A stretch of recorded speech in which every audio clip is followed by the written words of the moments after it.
¿Sabías que en calidad de presidente, Washington firmó la legislación por la que se establecieron muchas de las bases sobre las que se asienta el gobierno norteamericano?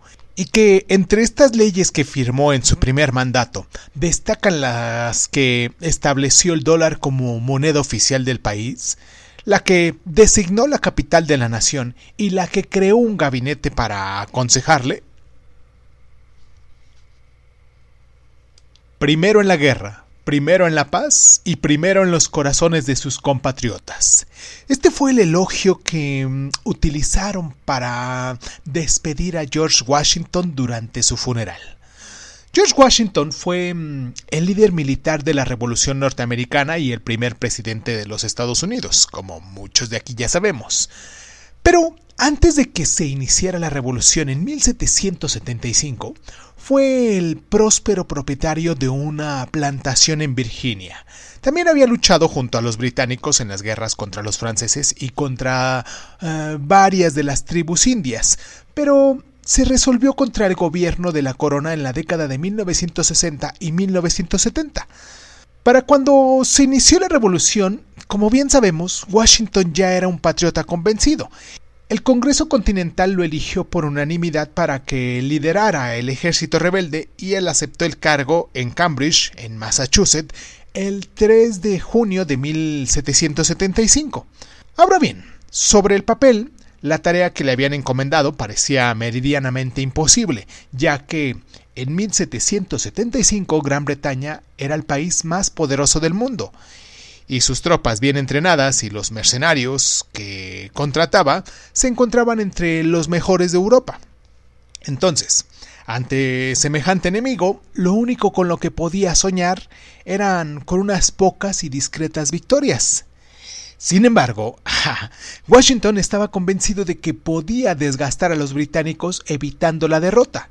No importaba el número de tropas que los británicos enviaran para luchar contra las colonias rebeldes.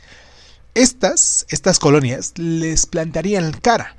El empeño demostrado por Washington convenció a Francia, a España y a los Países Bajos a aliarse con él.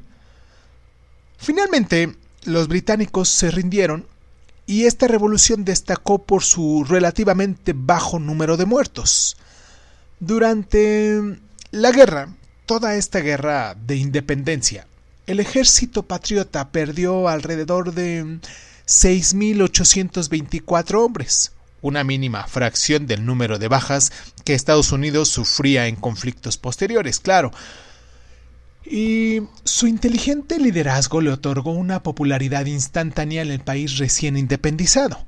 Pero, en lugar de acaparar el poder, Washington se retiró a Monte Vernon, su plantación en Virginia, y aceptó representarse en las elecciones presidenciales en 1789 y fue elegido obviamente sin ningún tipo de oposición.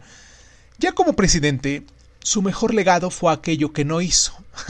Al frente de este cargo, sentó conscientemente precedentes para los futuros presidentes. Rechazó títulos ostentosos, insistiendo en que en un país republicano debían llamarlo simplemente señor presidente.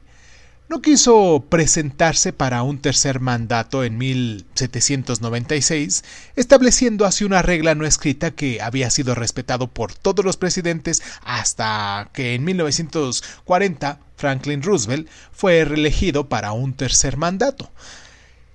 Cuando Washington falleció en 1799, los americanos lloraron la muerte del padre de su país. ¿Sabías que 12 presidentes de Estados Unidos han ostentado el rango de general y que el comandante en jefe durante la Segunda Guerra Mundial, Dwight Eisenhower, fue el último en hacerlo? ¿Sabías que Washington consideraba que la esclavitud era inmoral, pero que sin embargo él poseía esclavos y rechazó las sugerencias que le hicieron a lo largo de toda su vida para que los liberara como ejemplo para el resto de las personas que lo seguían? Y finalmente lo hizo en su testamento.